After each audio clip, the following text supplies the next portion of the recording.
Bonsoir à toutes et à tous et bienvenue à cette édition, le sommaire. Baccalauréat session de juin 2025, l'examen démarre ce lundi 16 juin 2025 sur toute l'étendue du territoire national. Au total, 79 588 candidats répartis dans 140 centres de composition y prennent part à travers le Bénin. À la veille de la composition écrite, la ministre de l'Enseignement supérieur et de la Recherche scientifique adresse un message aux candidats. Des détails dans un instant.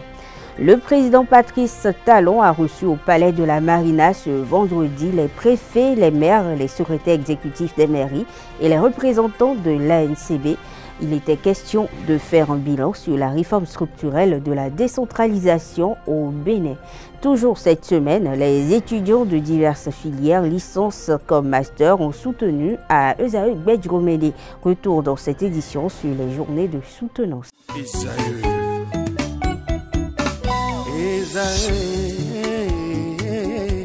Vous recherchez une école de référence pour une double formation universitaire et professionnelle de qualité? Voici l'opportunité à ne pas rater. L'École supérieure d'administration, d'économie, de journalisme et des métiers de l'audiovisuel ESAE vous offre des programmes d'enseignement en licence et en master orientés vers l'emploi qui font d'elle une référence à travers les filières de l'administration générale et territoriale, l'administration du travail et de la sécurité sociale, droit, diplomatie et relations internationales, administration hospitalière, universitaire et intendance, journalisme et métiers de l'audiovisuel et toutes les filières des sciences de gestion. Une seule adresse, www.esae.bj.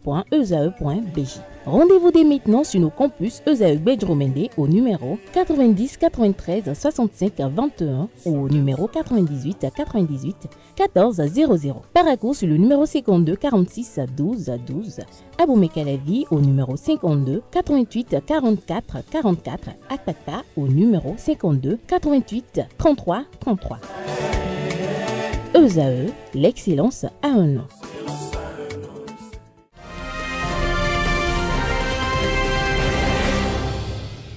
Bienvenue à tous. L'examen du baccalauréat session de juin 2025 démarre ce lundi sur toute l'étendue du territoire national. Au total, 79 588 candidats composent pour ce premier diplôme universitaire. À la veille du coup d'envoi, la ministre Éléonore Yaïla-Décan s'est adressée aux candidats et aux divers acteurs impliqués dans l'organisation. Ces propos sont recueillis par ESAE TV. Chers candidats, vous incarnez la promesse d'une nouvelle génération d'apprenants, formés dans une école renouvelée, une école de rigueur et de probité, qui n'a pas vocation à produire des diplômés de convenance ni des compétences approximatives, mais à forger des intelligences affûtées, éthiques et résolument engagées au service de la nation.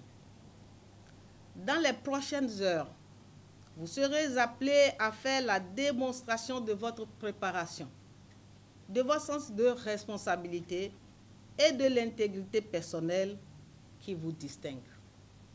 Je vous exhorte donc à aborder ces épreuves avec sérénité, dans le strict respect des règles républicaines. Je vous invite également à vous présenter à l'heure dans vos centres de composition, munis de votre convocation et d'une pièce d'identité en cours de validité. Car désormais, vous le savez très bien dans notre République, le mérite n'est plus une espérance abstraite. Il est une exigence cardinale. Et seule l'excellence autorise l'accès aux plus hautes sphères du savoir. Enfin, à chacun d'entre vous, je formule les vœux ardents de succès et que triomphe, comme toujours, dans les grandes heures de l'histoire éducative de notre nation, la vérité, la justice et l'effort personnel. Bonne composition à toutes et tous. Parlons toujours d'examen. Les candidats au BEPC de session juin 2025 ont composé la phase écrite de leur examen cette semaine. Cette année, ils étaient au nombre de 128 893 à plancher selon les chiffres du ministère de l'enseignement secondaire, des enseignements secondaires techniques et de la formation professionnelle. Retour dans cet élément sur les impressions de quelques candidats rencontrés au centre d'examen CEG Saint-Rita au thème de la première journée de composition à travers ce reportage. Midi passé de quelques minutes et les candidats viennent de finir les premières épreuves écrites de l'examen du brevet d'études du premier cycle BEPC. Dans le rang des candidats, c'est la confiance qui règne. On a composé la communication écrite, la lecture. Bien composé en tout cas. En général, sur la communication écrite, on nous a donné deux sujets. Celle de la lettre et du test narratif. Ils se sont bien comportés, tout s'était bien passé comme on l'avait prévu. Ils nous ont bien surveillés, tout s'était passé dans la bonne entente. Et on n'a pas pu tricher, rien de ça. Donc, tout s'est bien déroulé. Au nombre des cadres et acteurs sollicités pour l'organisation de ces épreuves écrites figure le Centre national de sécurité routière CNSR. L'objectif, aider les candidats et parents d'élèves à bénéficier d'une meilleure sécurité sur les artères routières. Nous sommes là depuis 6h45, donc les candidats sont arrivés en compagnie de leurs parents pour les déposer et jusque-là tout se passe bien. Tout à l'heure ils sont sortis à 12h30. C'est vrai que la devanture du centre a connu une forte affluence. C'est la raison pour laquelle les autres usagers de la route, à savoir les motocyclistes et les automobilistes, nous leur avons demandé de marquer l'arrêt pour faciliter la sortie aux candidats. Au plan national, 128 893 candidats sont inscrits, dont 64 209 filles, soit 49,81% des effectifs. Les soutenances de fin de formation en licence et master à l'ESAE Bedjoumede ont démarré le 12 juin dernier. Les récipiendaires ont brillamment défendu leurs travaux de recherche. Retour sur la deuxième journée de soutenance à travers ces reportages signé ESAE TV. Dernière ligne droite pour les étudiants en troisième année de licence et master à l'école supérieure d'administration, d'économie, de journalisme et des métiers de l'audiovisuel ESAE. Ces nouveaux diplômés ont soutenu leur mémoire de fin de formation dans différentes filières. J'ai soulevé le problème des éléments déterminants de la stratégie de visibilité d'une agence de communication. La visibilité aujourd'hui, c'est ce qui permet de vendre. On ne vend pas ce qu'on ne voit pas. Alors j'ai parlé des éléments qui déterminent la stratégie de visibilité afin que dans un marché concurrentiel, on puisse faire la différence et se démarquer et pouvoir écouler son produit ou ses services. En gros, c'est un peu ce sur quoi mon sujet portait. Aujourd'hui, nous venons de soutenir notre mémoire qui se porte sur le thème de l'utilisation des assiettes en poterie dans les bars et restaurants, les défis et perspectives. Alors, ce document est d'abord dans le but de sensibiliser la population béninoise sur l'utilisation des assiettes, les vaisselles industrialisées, importées, c'est-à-dire les vaisselles en métaux et en plastique qui constituent une menace de maladie à notre santé et aussi à l'environnement. Nous avons à travers ce mémoire, sensibilisé la population pour qu'ils puissent adopter l'utilisation de la vaisselle en poterie qui est bon d'abord pour la santé et qui est favorable à l'environnement. Notre thème parle du rôle du réalisateur dans la construction de la conscience collective. On a montré le rôle que le réalisateur fait, son travail. Certains parmi les impétrants justifient le choix de leur sujet de mémoire et d'autres se projettent sur l'avenir. C'est vrai que le sujet dans lequel nous avons soutenu Ali n'était pas en rapport avec le métier audiovisuel, mais quand même nous sommes en réalisation et un réalisateur se doit à produire des capsules audiovisuelles destinées à sensibiliser un cible donné. Donc c'est dans cette but que nous sommes basés pour pouvoir choisir ce sujet. J'aspire à la thèse parce que voilà quoi, j'aimerais quand même avoir de beaux diplômes et pouvoir par la suite être indépendante parce que mon but c'est pas de travailler pour quelqu'un, enfin pas pendant longtemps. Mon but c'est de pouvoir m'implanter et pouvoir jouir de ce que j'ai appris à ESAE. Démarré ce jeudi 12 juin, les soutenances se poursuivent jusqu'au samedi 14 juin 2025 ici à ESAE Gbedjoumende. Parlons toujours d'examen. Les soutenances, celles de la première vague, ont pris fin hier samedi à l'École supérieure d'administration, d'économie et de journalisme des métiers de l'audiovisuel. Retour sur les impressions de quelques impétrants de la journée du samedi au micro de ESAE TV. Nous avons effectué notre stage et jugé pertinent de choisir un sujet d'actualité qui préoccupe le gouvernement et qui est la mise en œuvre de l'approche 5S Kaizen TQM dans les hôpitaux du Bénin. C'est un concept japonais que nous avons adopté dans le secteur de la santé pour améliorer la qualité de la prise en charge des populations. J'ai soutenu en gestion des marchés publics sur le thème analyse des délais en matière de contentieux des marchés publics en République du Bénin. Ça s'est très bien déroulé. Mieux était le stress du début, mais ça s'est très bien déroulé. L'échange avec les membres du jury, tout s'est très bien passé. Je me sens beaucoup soulagé puisque depuis une semaine, bon, comme je peux le dire, je n'ai pas vraiment mangé, je n'ai pas pu vraiment dormir aussi. Donc ce soir, j'ai pu me reposer. Je me sens vraiment soulagé. C'est comme si on m'avait ôté un grand poids. Ça s'est bien passé pour ce qu'on s'attendait quand même. Au vu des observations faites, on pense qu'on pourra améliorer la qualité de notre document et c'est un plaisir. Je suis vraiment content, je suis vraiment en joie parce que j'attendais patiemment ce jour. Ça s'est bien passé, je suis vraiment content. Tout va bien. Malgré les nuits blanches, bon, tout s'est bien passé. Un peu difficile, mais rien n'est facile dans la vie. Je suis monté à la difficulté, mais tout va bien maintenant. Je me sens fier du thème pour contribuer à régler les problèmes au niveau du secteur. Et je souhaite bien que ce mémoire soit vraiment dédié au ministère de la Santé pour implémenter l'approche et pour la mise en œuvre.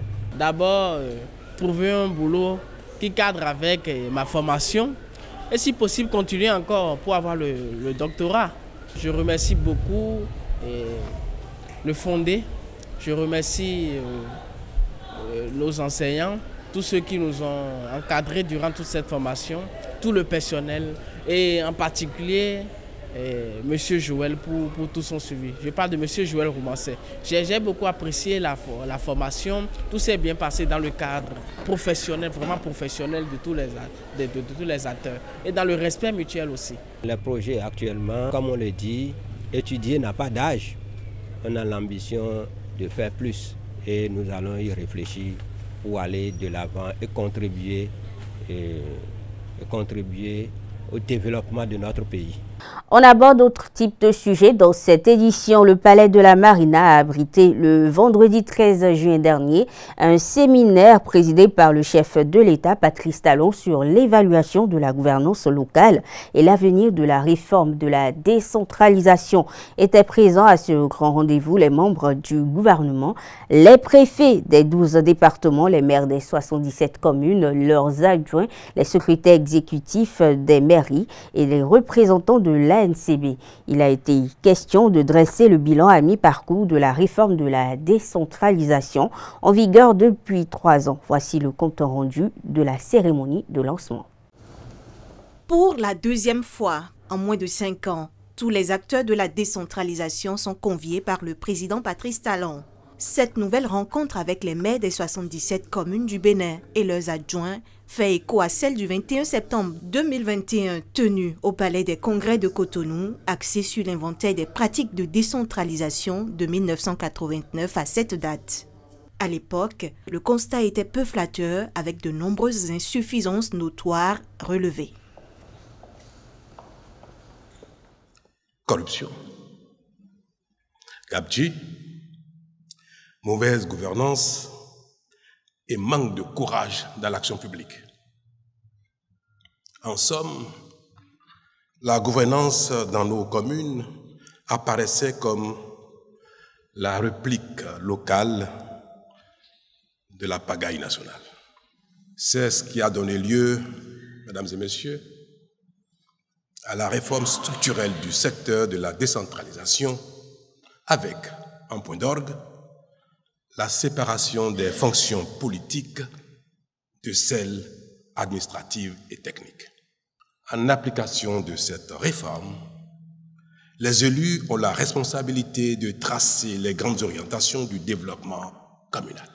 Les techniciens, pour leur part, doivent les mettre en œuvre concrètement sur le terrain et en assurer la gestion administrative et financière dans le respect des règles de bonne gouvernance.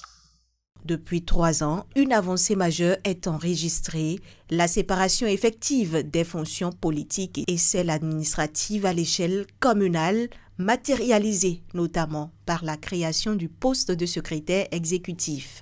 Mais les résultats sont-ils à la hauteur des attentes?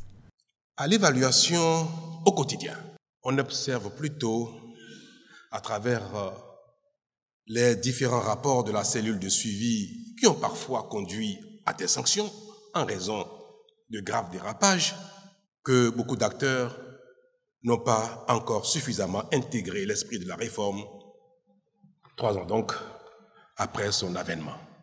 Faire un état des lieux, identifier les acquis, les faiblesses et les perspectives d'amélioration, tel est l'objectif de ce séminaire gouvernemental qui arrive à point nommé. Les participants sont bien décidés à en tirer le meilleur parti.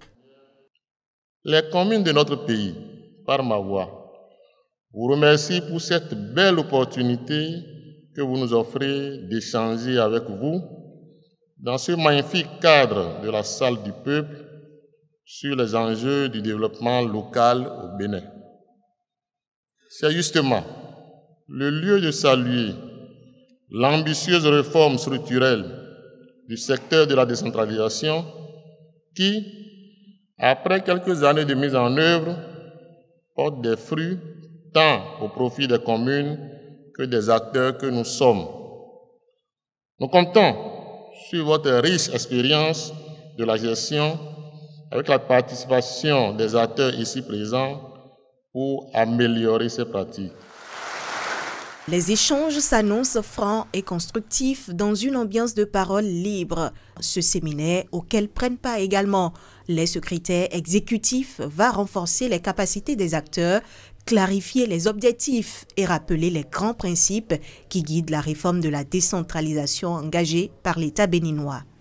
Voici à présent un extrait des propos du chef de l'État à la cérémonie de clôture du séminaire gouvernemental.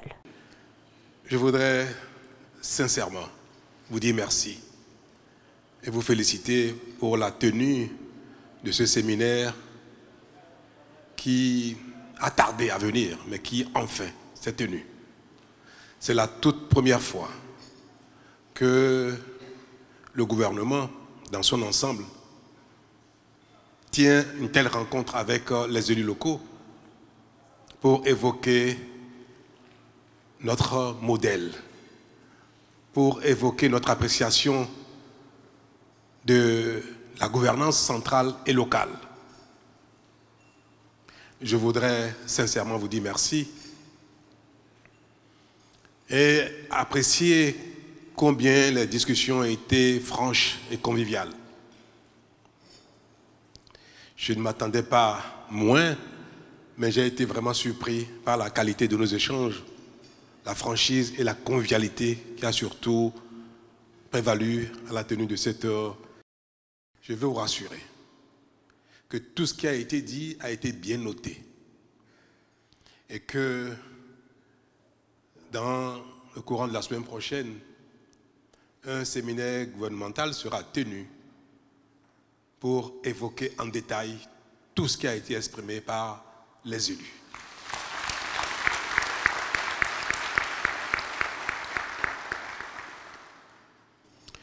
Je vais espérer que le Bénin va définitivement instaurer ce genre de rencontres, de sorte que périodiquement, le président de la République, celui d'aujourd'hui ou celui de demain, accompagné des ministres, ceux d'aujourd'hui ou de demain, tiendront donc avec vous, vous les élus d'aujourd'hui et ceux de demain, de telles rencontres pour parfaire notre action commune. Nous avons ensemble la responsabilité de changer notre destin commun. Pour moi, il n'y a pas de compétition entre le président de la République, ses ministres et les maires, qu'ils soient de la tendance politique qui sont les nôtres ou non. Nous provenons de divers horizons de pensée, de langue, de culture, de religion, de sensibilité, d'âge. Mais nous avons, pour le peu que nous sommes, nous avons le privilège d'avoir la confiance de nos concitoyens pour conduire notre destin commun de plus de 13 millions de personnes. C'est un privilège incroyable. C'est tellement grand que cela devait nous amener à dépasser nos divergences, nos différences, pour conjuguer nos réflexions, nos idées, notre compréhension des choses, afin de mettre en place une politique efficace et durable pour sortir notre pays de la pauvreté, mais surtout pour nous développer. Et c'est possible. Le peu de chemin que nous avons parcouru ensemble depuis bientôt 9 ans nous a montré combien il est facile de se développer. Je dis bien facile. Parfois, c'est juste le temps nécessaire que nous ne savons pas apprécier. Développer est facile, mais développer met du temps aussi. Et c'est notre impatience qui, des fois, fait la différence entre nous. Je voudrais que vous soyez chacun le porte-parole auprès des 13 millions de Béninois qui ne sont pas ici représentés. Que vous soyez chacun le témoin de notre engagement commun à œuvrer pour le bien-être de nous tous globalement et de chacun individuellement. Je sais que la mentalité des gouvernants a changé, est en train de changer au Bénin. Que nous sommes de plus en plus de bonne qualité, les uns et les autres.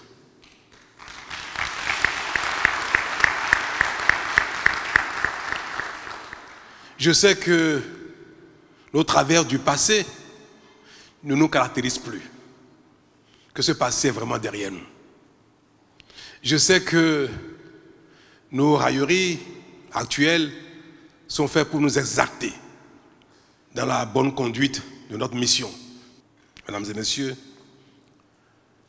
je crois que je n'aurai plus l'occasion d'avoir une telle rencontre avant de passer la main.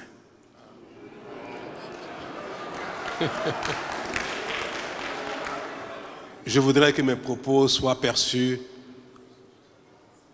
dans leur sincérité, dans leur solennité.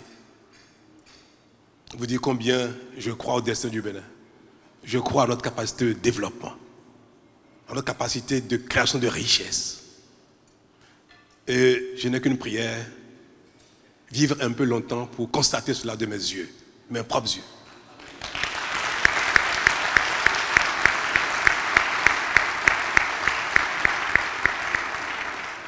Que Dieu bénisse le Bénin, vous bénisse. Merci beaucoup.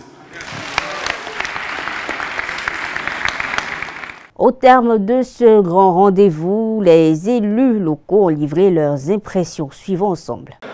Il faut dire que globalement, cette réforme est la bienvenue et elle permet de renforcer réellement la gouvernance locale au niveau de nos collectivités. Cette réforme est aujourd'hui une réponse aux différentes difficultés de nos populations. Parce que grâce aux impacts de cette réforme, les solutions sont trouvées pour améliorer les conditions de vie de nos populations. Nous avons essayé ensemble, avec tous les acteurs de la décentralisation et le gouvernement, de voir les points forts de cette réforme. Nous avions également eu quelques points faibles, quelques faiblesses qu'il faille améliorer pour permettre à la gouvernance locale d'être véritablement au service de la population. Aujourd'hui, les 77 maires du Bénin ont été unanimes sur une chose. La réforme de la décentralisation au Bénin est un succès à nul autre pareil et il faut la rééditer, il faut la poursuivre. C'est vrai que nous avions ensemble fait le diagnostic et nous avions relevé quelques petits points à corriger. Mais de façon globale, la question donc des positionnements, la séparation des fonctions politiques et administratives, l'existence d'un secrétaire exécutif, la question du tirage du secrétaire exécutif et des autres cadres, tout ça ensemble avec les maires, les membres du gouvernement et chefs d'État, nous avions validé cela, nous avions trouvé que c'était pertinent de poursuivre cela pour permettre à notre pays de continuer sa marche dans la lutte contre la corruption et la bonne gestion des finances publiques. Je crois que c'est une trouvaille formidable. C'est une réforme, cette séparation de pouvoir entre les élus et les cadres techniques n'existe nulle part. Et ça, c'est la nouveauté de notre réforme. Et c'est ça qui amène d'autres pays à venir voir de quoi il s'agit réellement en matière de réforme de l'administration territoriale au Bénin. Il faut dire que la séance a été très belle. La séance nous a permis, nous en tant qu'élus et acteurs de développement à la base, de comprendre réellement beaucoup de choses. Beaucoup de choses dans la mise en œuvre du programme d'action du gouvernement et de comprendre réellement que le chef de l'État, son Excellence Patrice Talon, veille au grain sur la mise en œuvre des différentes actions au niveau de chacune des 77 communes du Bénin. C'est véritablement un père de famille. Pour des scrutins libres, transparents et crédibles, la Commission électorale nationale autonome Sénat a lancé jeudi dernier une plateforme e-learning de formation continue et d'apprentissage du cadre juridique des élections au Bénin. Cet outil, dont la conception est soutenue par la coopération suisse, se veut être un espace d'appropriation des textes et lois réglementant les élections. Saka Lafia, président de la Sénat, et Florian Brandly, représentant de la coopération suisse du Bénin, au Bénin, expose cet outil. Elle aspire à fournir un accès flexible, permanent et équitable à des modules de formation de premier ordre à toutes les parties prenantes au processus électoral.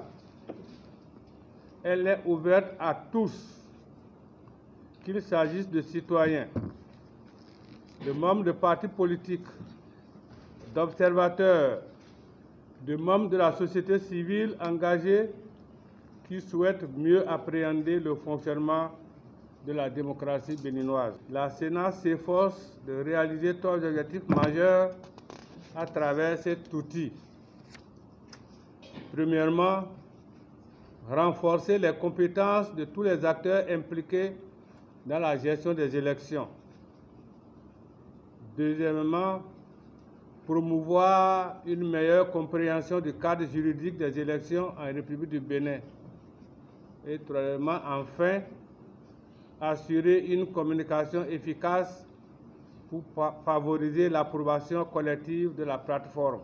C'est le lieu d'exhorter les représentants des partis politiques, les candidats aux élections générales, les organisations de la société civile à encourager leurs militants et sympathisants à s'inscrire massivement pour suivre ces formations au fin de mieux s'approprier l'organisation des élections.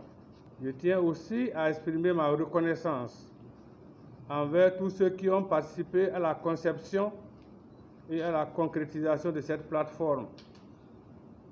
Je remercie tout particulièrement la coopération suisse pour sa confiance renouvelée et son engagement inébranlable en faveur de la démocratie au Bénin.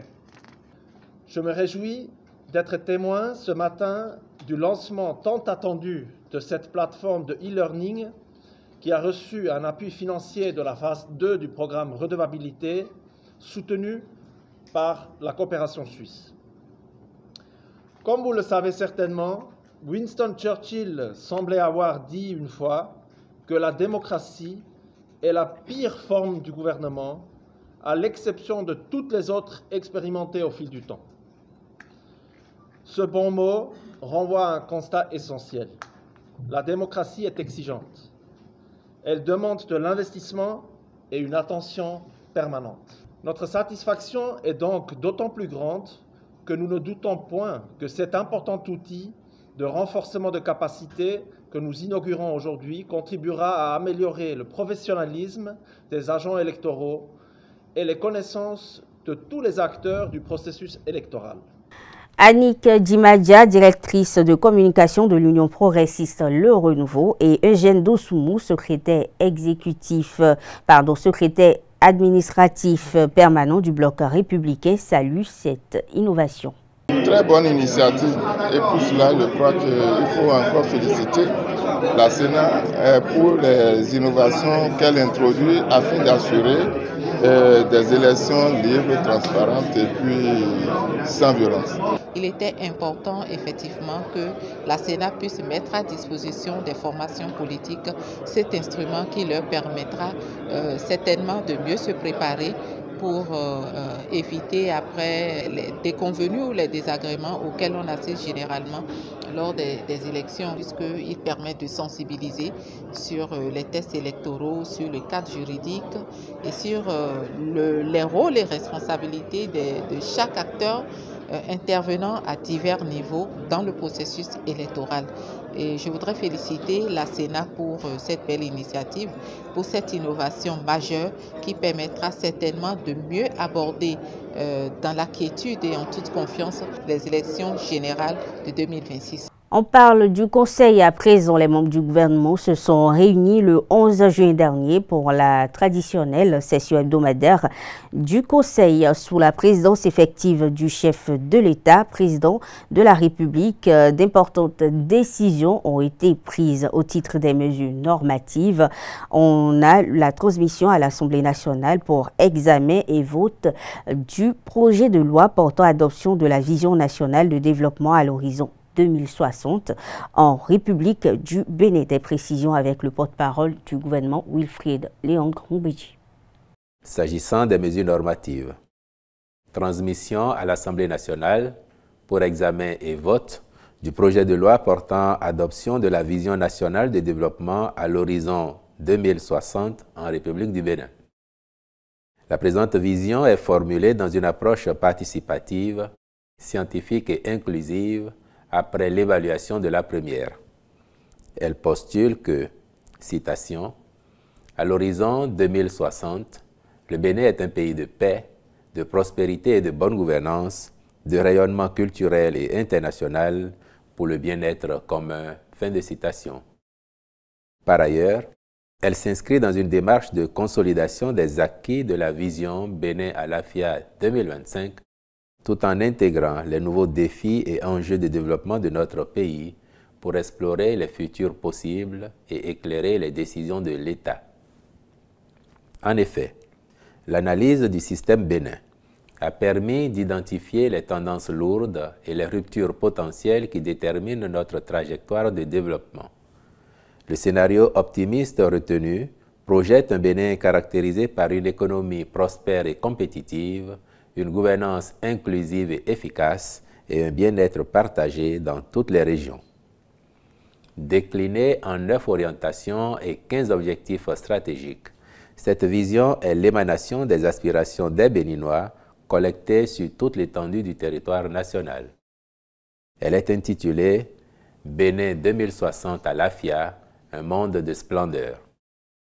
Elle constitue par ailleurs un cadre dynamique capable de s'adapter aux évolutions futures.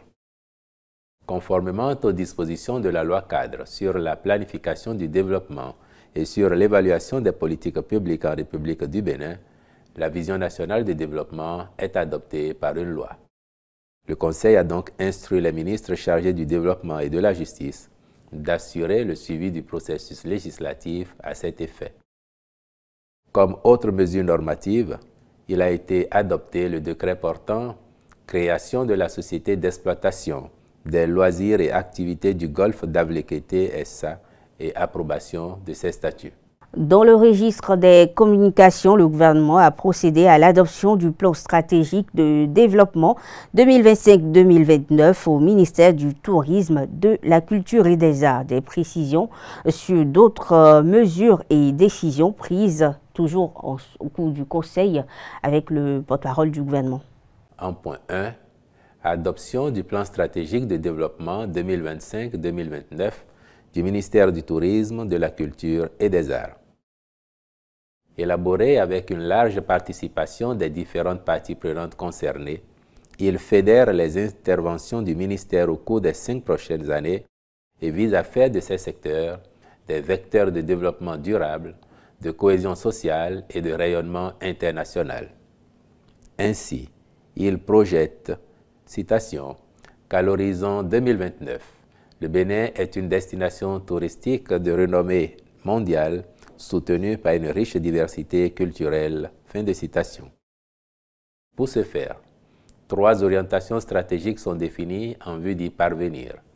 Il s'agit de la dynamisation et la réglementation de l'organisation et du fonctionnement du ministère, le développement et la promotion d'une offre touristique diversifiée, attirant à la fois les visiteurs locaux et internationaux, le développement et la promotion de la culture et des arts en tant que piliers de l'économie créative. Ces orientations sont, à leur tour, déclinées en objectifs stratégiques puis en axes opérationnels, le tout pour un coût total estimatif de 797 milliards 174 millions 361 179 francs CFA sur les 5 prochaines années. Dans le cadre de la mise en œuvre cohérente du présent plan, un comité représentant l'ensemble des structures et acteurs en charge du développement des secteurs du tourisme, de la culture et des arts sera mis en place avec pour mission de coordonner, promouvoir et piloter la réalisation des grandes actions ciblées. En point 2, réalisation des études d'avant-projet détaillées et de l'étude d'impact environnemental et social du projet d'alimentation en eau potable des villes de Komé, Grand Popo, Houéogbe, Bopa, Kpomassé et leurs environs. Pour desservir les populations de ces localités, la SONEB exploite actuellement des systèmes d'alimentation en eau potable dont les capacités sont en deçà des besoins à couvrir.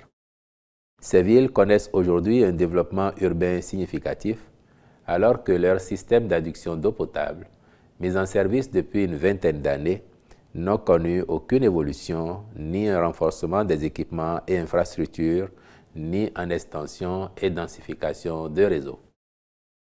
La situation est encore plus préoccupante à Kpomassé, qui fait partie des 8 villes en attente d'être raccordées au réseau d'alimentation en eau potable de la SONEB.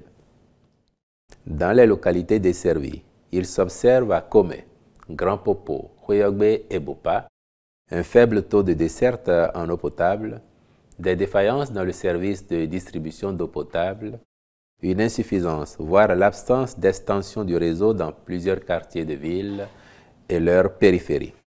C'est pour y remédier que le gouvernement a programmé des travaux de renforcement et ou d'installation des systèmes de distribution dont l'effectivité nécessite que les présentes études soient réalisées.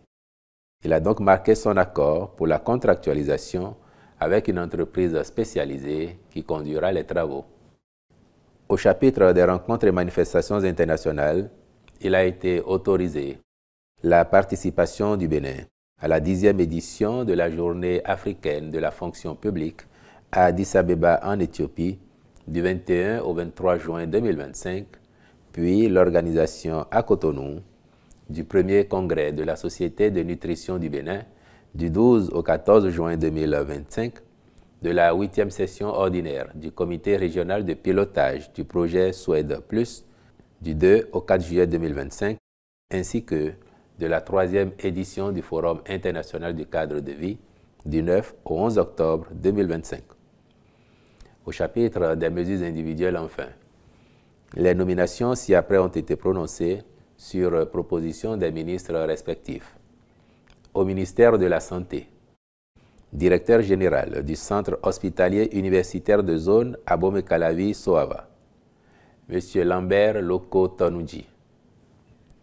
Au ministère des Petites et Moyennes Entreprises et de la Promotion de l'Emploi, directeur adjoint de cabinet, M. Sotima Michel Yoto. Secrétaire général adjoint du ministère, Mme Opportune Hermione Umbeto Natabou.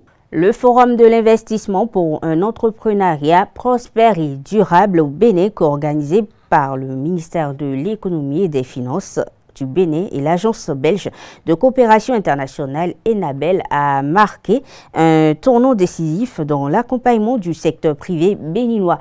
L'événement a eu lieu le 10 juin au Sofitel Cotonou Marina. Plus de 125 participants venus de 11 pays y ont pris part, et parmi eux des ministères, des institutions financières, des agences d'appui aux PME, des partenaires techniques et financiers, à l'impact des investisseurs à impact et des entrepreneuriats innovants. Plus de précisions à travers cet élément signé SRTB. Quand on parle des petites et moyennes entreprises au Bénin, c'est 40% de la richesse nationale et plus de 67% de la création du PIB.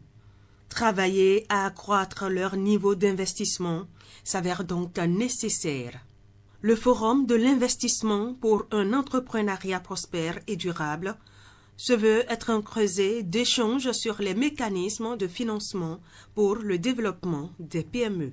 C'est un creuset d'expertise et de partenariats multi-acteurs, publics et privés, nationaux et internationaux, qui doit permettre de faire bouger les lignes en réduisant considérablement le gap de financement des entreprises béninoises pour leur permettre d'accroître leur niveau d'investissement et développer davantage leur marché. Au-delà des infrastructures optimales, la transformation sur place au Bénin passe également par des investissements importants, particulièrement du secteur privé, dans l'outil industriel. L'accès au financement est ainsi critique, on le sait. C'est pour lever ces obstacles et corriger le tir que cette rencontre internationale se tient à Cotonou.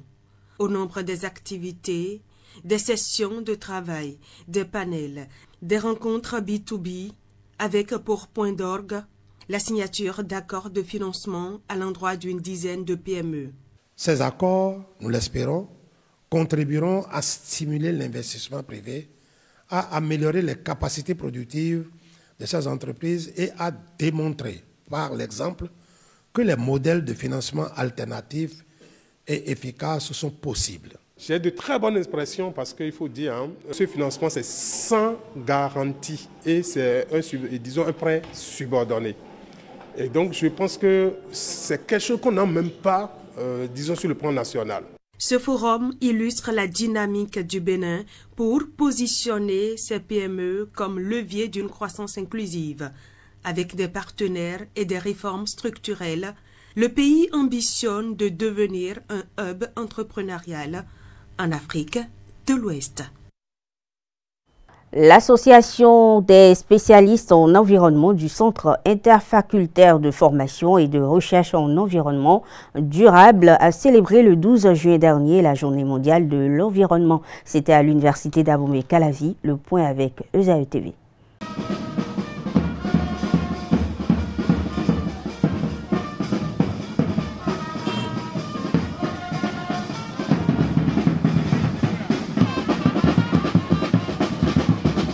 Célébration de la journée de l'environnement. La terre, prenons-en soin pour le développement durable. C'est le thème choisi par l'Association des spécialistes en environnement du Centre interfacultaire de formation et de recherche en environnement pour le développement durable, ASE-CIFRED, pour marquer la journée. Cette initiative a plusieurs objectifs. L'objectif de la journée de l'environnement au CIFRED est d'abord de révéler notre centre de formation, ensuite appeler la communauté universitaire à adopter les bonnes pratiques environnementales et enfin contribuer à la lutte nationale contre la pollution sous toutes ses formes et la dégradation de l'environnement.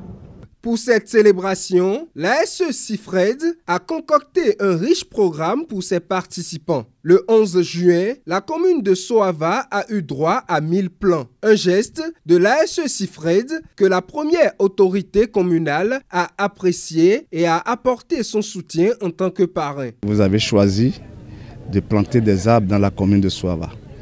Ça, on est très fiers de cet acte que l'association vient de poser.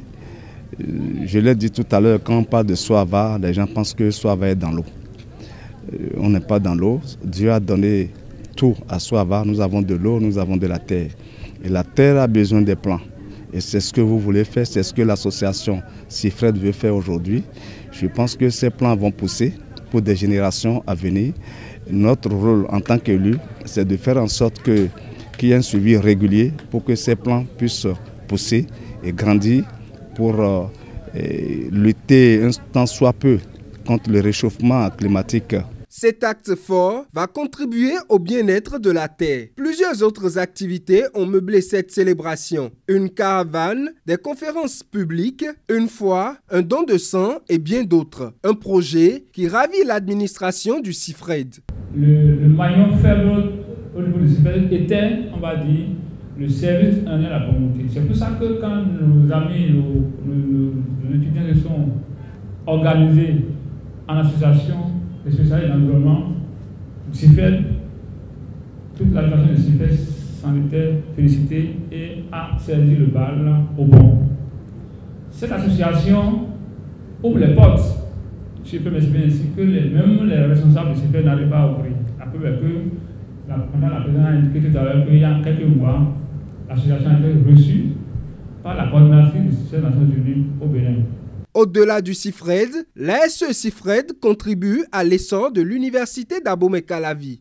À l'université d'Abomey-Calavi, nous avons la responsabilité de former des citoyens éclairés et engagés, capables de relever les défis environnementaux de notre temps. Et cette initiative instaurée depuis 2 ans en est une illustration. Pour cela, nous devons intégrer l'éducation environnementale dans tous les aspects de notre enseignement et de nos recherches. Une célébration riche en ambiance. La SE-CIFRED a une fois encore marqué cette journée de l'environnement par une contribution majeure. Rappelons que pour l'occasion, la SE-CIFRED a été honorée par la présence du Système des Nations Unies et le Programme des Nations Unies pour le développement PNUD. La journée mondiale du donneur de sang, célébrée chaque année le 14 juin, est un événement mondial qui met à l'honneur les donneurs de sang, des donneurs bénévoles et sensibilise à l'importance du don de sang pour la santé publique. En République du Bénin, comme dans d'autres pays, cette journée est l'occasion de remercier ces donneurs. Cet élément de la SRTB nous en dit plus. Suivons ensemble. Un simple geste, quelques minutes, et des vies entières peuvent être sauvées. Le 14 juillet, le monde entier salue les héros silencieux, les donneurs de sang.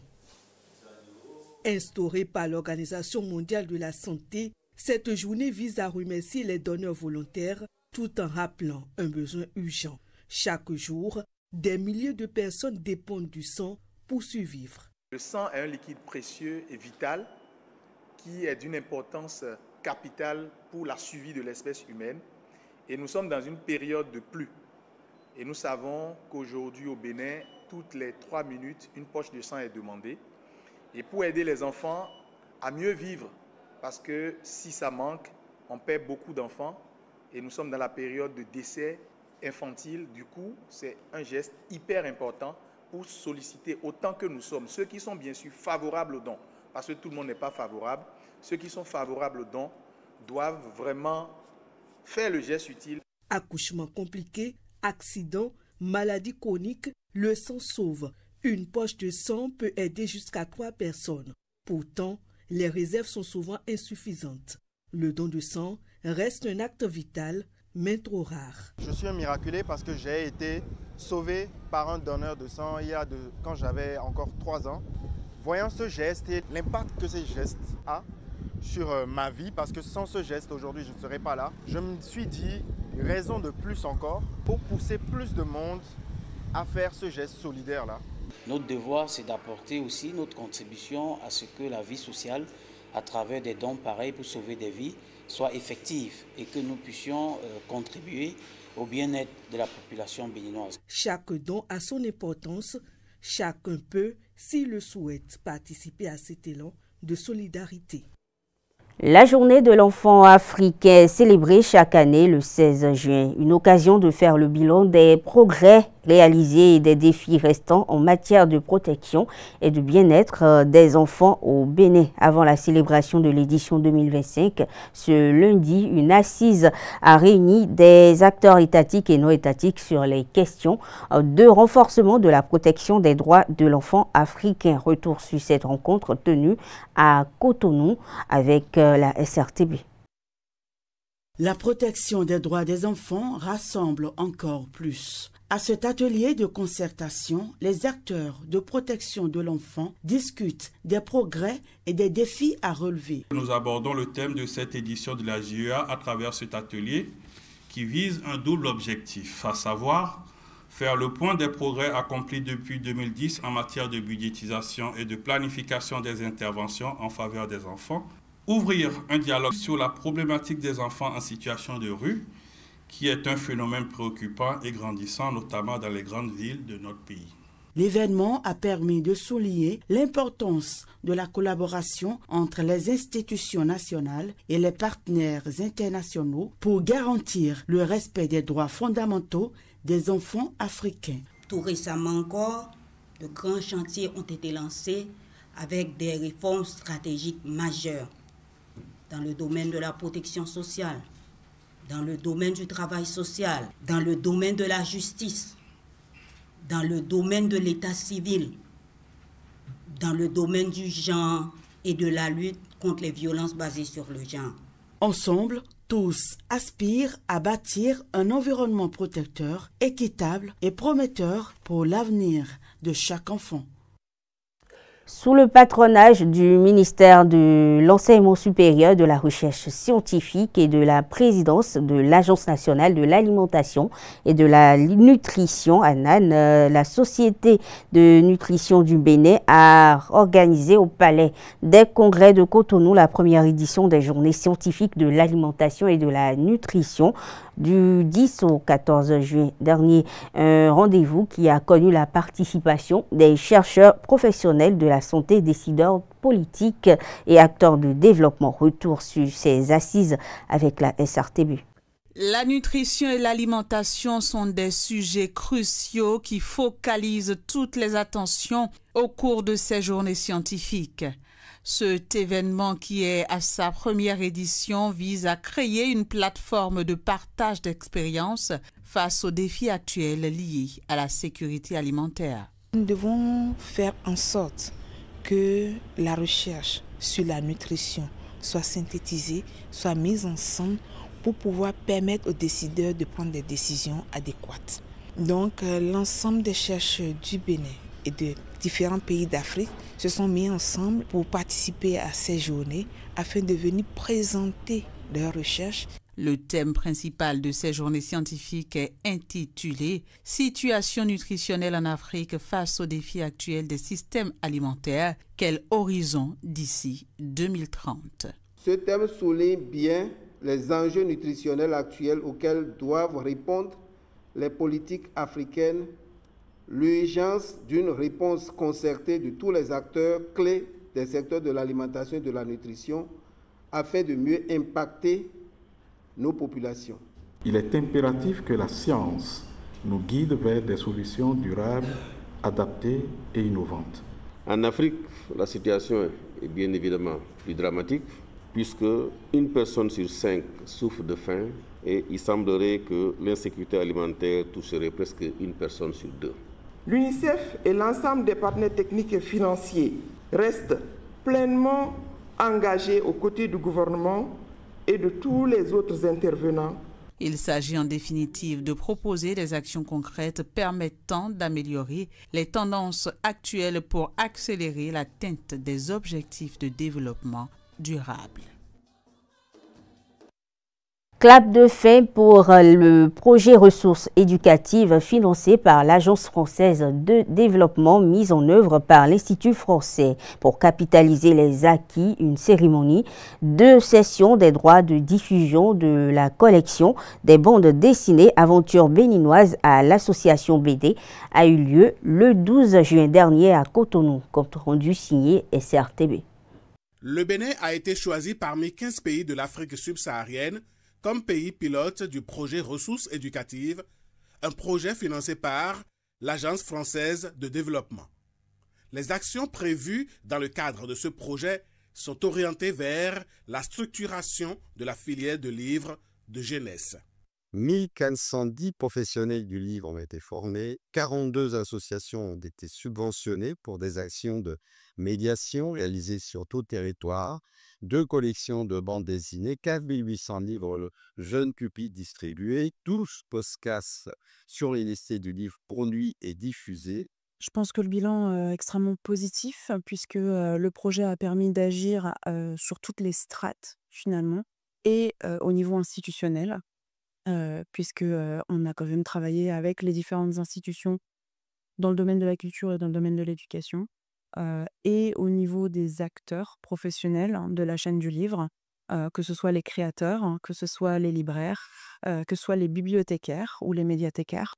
Un accord de diffusion exclusive a été signé entre la maison d'édition Bénin BD et la librairie Savoie d'Afrique pour une large promotion de la collection Aventures béninoises. La collection Aventures béninoises a été développée pour concrétiser cette collaboration.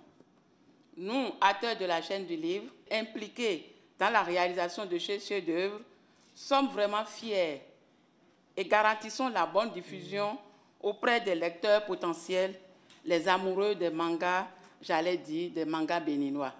Cette cérémonie de cession de droits de diffusion des BD de la collection Aventures béninoises ouvre une nouvelle ère pour le monde du livre au Bénin. Le 11e congrès de l'Union régionale des prêtres de l'Afrique de l'Ouest, URPAO, a démarré le 10 juin dernier. La salle rouge du Palais des Congrès a abrité la cérémonie d'ouverture de cette rencontre qui a connu la participation de prêtres venus de 16 différents pays. Reportage signé ESAE TV. Le Seigneur est là. Nous ne devons jamais baisser les bras. La paix est possible dans les cœurs. Fin de citation. C'est sur ces mots d'espérance et cette exhortation que je déclare officiellement ouvert le 11e congrès de l'Union régionale des prêtres de l'Afrique de l'Ouest. Ainsi s'ouvre le 11e congrès de l'Union régionale des prêtres de l'Afrique de l'Ouest, axé sur le thème « Donnez-leur vous-même à manger », l'engagement sacerdotal au service du bien-être intégral de l'homme. Ce rassemblement d'unification et de fraternité a réuni des prêtres venus de 16 pays. L'UPAO est l'Union régionale des prêtres de l'Afrique de l'Ouest. Elle a été créée en 2012. À Yamoussoukro, et elle rassemble les prêtres de 16 pays, à savoir la Côte d'Ivoire, le Bénin, le Togo, le Ghana, le Nigeria, le Libéria, la Sierra Leone, la Gambie, le Sénégal, la Guinée-Conakry, la Guinée-Bissau, le Cap-Vert, la Mauritanie, le Burkina Faso, le Mali et le Niger. Les 3 principales langues de ces pays sont le français, l'anglais et le portugais. Cette union régionale, selon ses statuts, a pour objectif, entre autres, de promouvoir et de renforcer une réflexion commune sur la vie et le ministère du prêtre diocésain dans la sous-région ouest africaine. Favorisant l'incarnation du Christ dans les vies africaines, ce rendez-vous, suivi de près par le ministre d'État, secrétaire général de la présidence, représentant le chef de l'État, appelle à plus d'implication. L'engagement sacerdotal au service du bien-être intégral de l'homme en Afrique nous met sur le sentier et constitue un appel à une mission holistique où la foi se traduit en actes concrets.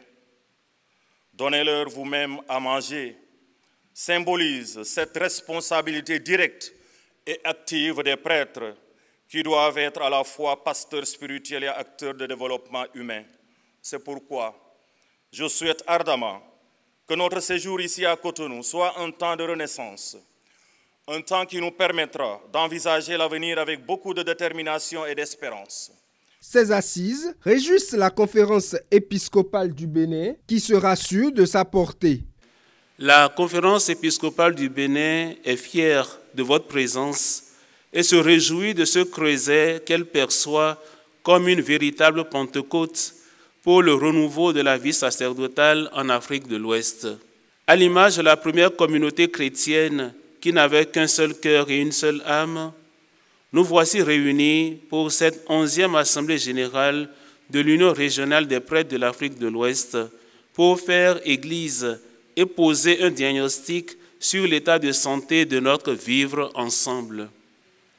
Vos assises vous permettront à coup sûr d'évaluer avec reconnaissance ce qui est fait et d'envisager l'avenir avec espérance. En effet, un regard rétrospectif sur les thèmes des congrès antérieurs témoigne de l'implication du prêtre dans la cité. Le Saint Concile Vatican II a valorisé cela en ces termes. Par leur vocation et leur ordination, les prêtres de la Nouvelle Alliance sont, d'une certaine manière, mis à part au sein du peuple de Dieu. Le 11e congrès de l'Union régionale des prêtres de l'Afrique de l'Ouest démarre ainsi et va durer 7 jours. Un riche programme est prévu pour les hommes de Dieu.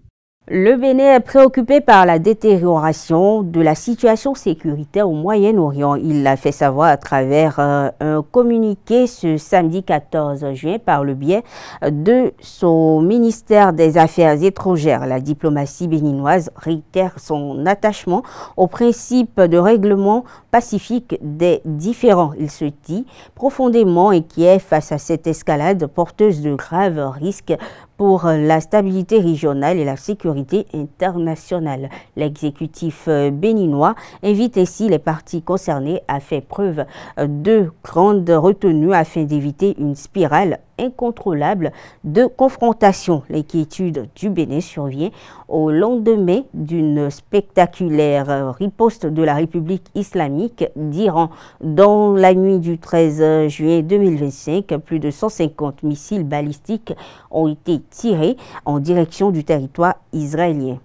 Actualité hors de nos frontières à présent depuis l'annonce par la Commission électorale nationale indépendante CENI d'une victoire totale du CNDD-FDD au pouvoir avec 100% des sièges. En jeu à l'Assemblée nationale, l'opposition est vent debout. Elle dénonce concernant les législatives et communales l'absence des compétitions et un hold-up électoral. Après le ministre de l'Intérieur jeudi dernier, puis le Premier ministre burundais et tout son gouvernement vendredi, le président appelle à son tour au dialogue. La victoire écrasante de son parti, le CECJ, ne signifie pas l'instauration d'un parti unique comme beaucoup s'en inquiètent, a-t-il fait savoir. Ndachimie appelle donc l'opposition au dialogue, une position qui ne convainc pas. Autre information, l'Ukraine a annoncé ce dimanche avoir reçu un lot de 1200 corps de la Russie dans le cadre d'un accord d'échange conclu entre les belligérants à Istanbul au début du mois. L'annonce a été faite sur les réseaux sociaux par le Centre ukrainien de coordination pour les prisonniers de guerre. Mesdames, Messieurs, si cette information prend fin cette édition, merci de l'avoir suivi. Très bonne soirée à toutes et à tous et bonne semaine à vous.